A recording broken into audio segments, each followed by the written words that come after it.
What is going on, people? Welcome to Takedown Picks, where we analyze, we break down, and we give you that raw, hardcore, mathematical picks for UFC Qatar this weekend. Sarukian versus Hooker. Man, Hooker, one of my favorite fighters. It's going to be a tough one, but yeah, I'm going to go all the way from Spivak and do the main card from there and see what you guys think. Also, take a look at my picks right here from last week. Only got Zhang Weili wrong, 5 out of 6. Pretty good, if you ask me. So let's get into the pick. We're going to start with Sergey Spivak versus Shamil Gaziev. So we got Spivak at 17-6 with Gaziev at 14-1. Now, Gaziev is quite new in the UFC, but he's still got some experience in the pro ranks, very similar to Spivak, even though Spivak probably has, maybe just quite a few more fights, like 5 fights more. So the experience isn't too far of a gap, but the UFC experience is quite a gap.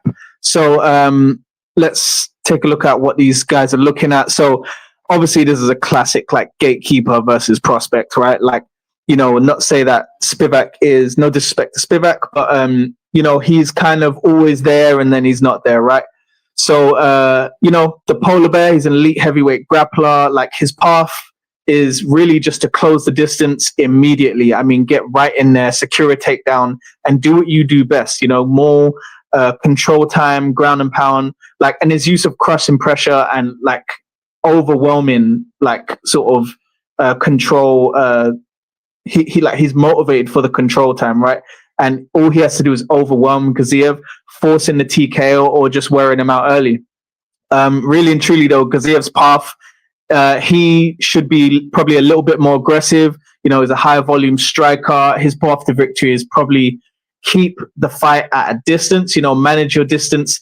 Keep Spivak away so he can't be in grappling range, and utilize that speed. So this is a heavyweight bout. You want to use that volume to increase your chances of getting a knockout. And that's what I think Gaziev's path to victory is. Now, for my prediction, while Spivak is on a 2-fight skid, he is, like, far more experienced against, like, top 10 heavyweights. If he can survive the initial onslaught, his suffocating wrestling is consistent. I mean, like, he is always in there and going to do the same thing, right? So he's a reliable tool, and I think it's likely he's going to get the dub over Gaziev. So I'm going for Sergey Spivak for my first pick. Next up, we have Jack Hermansson versus Mitabek Orabai. Now, Orabai is coming up in weight, so this should be an interesting one. Now, this is obviously the most intriguing, but also quite risky, as Hermansson has, he's a long-time middleweight contender, and, dropping down to 170, like, at the age of 37, this is quite a given, this one. So,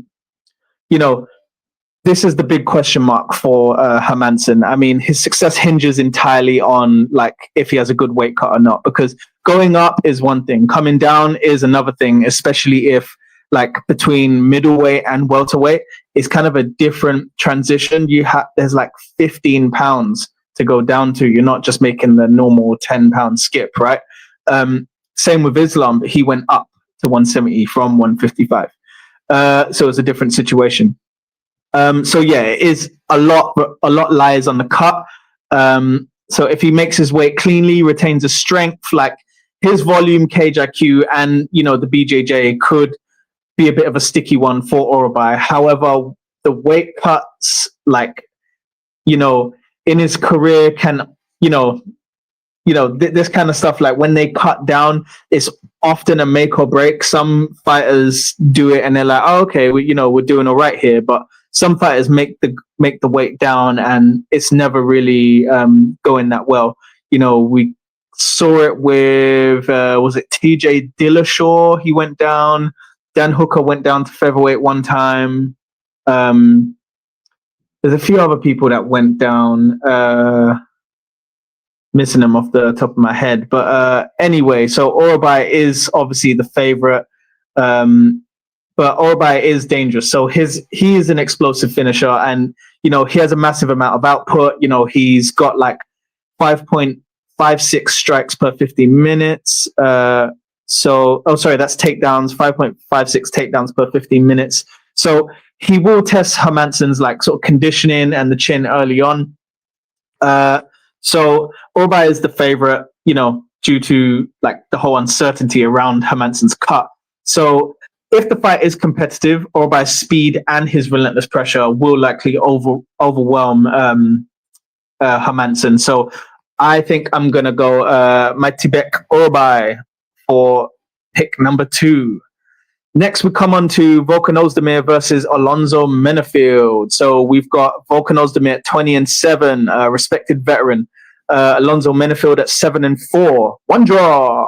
So both guys, like, proper TKO guys, like, Ozdemir 13 KOs and Alonzo Menefield at 11.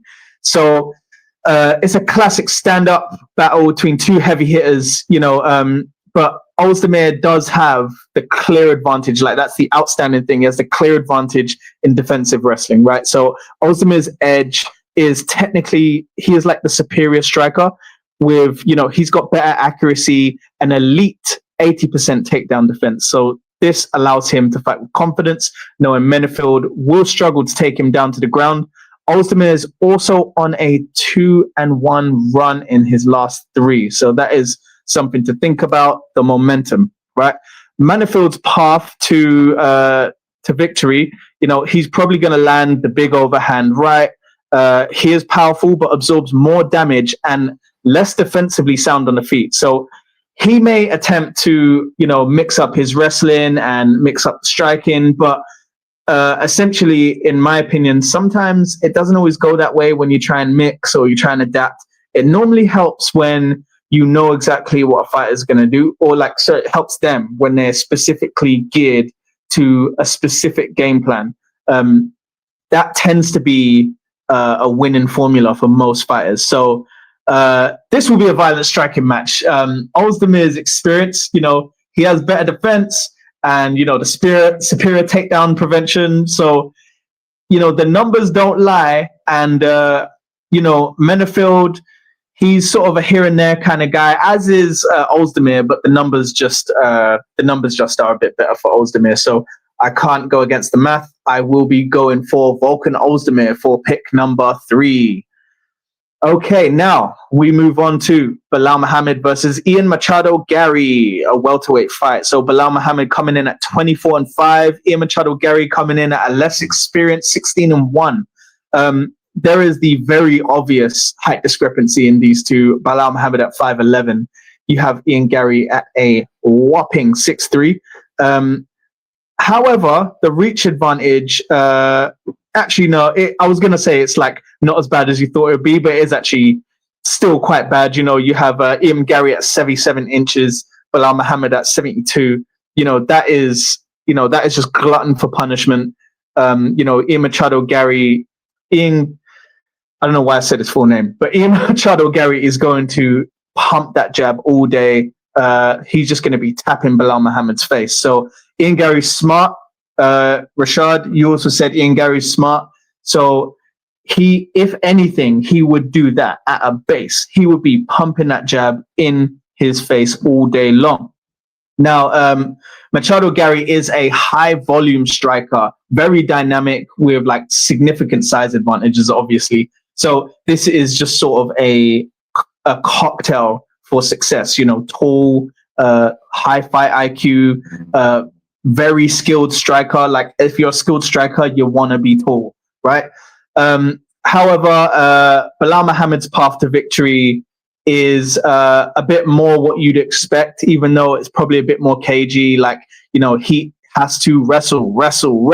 He can win, off of pure striking, as we've seen before, but he can't win that against Ian Gary. Ian Gary is going to be way more dynamic than him. probably way more high level kickboxing experience. I'm not saying like professional kickboxing experience, but he's probably had, he probably knows a few tricks, is what I'm trying to say. So Bilal Muhammad, he has to close the distance, get inside that 77-inch reach, and control Gary on the mat. That's really what he's got to do. He's got to do what he did to Leon Edwards.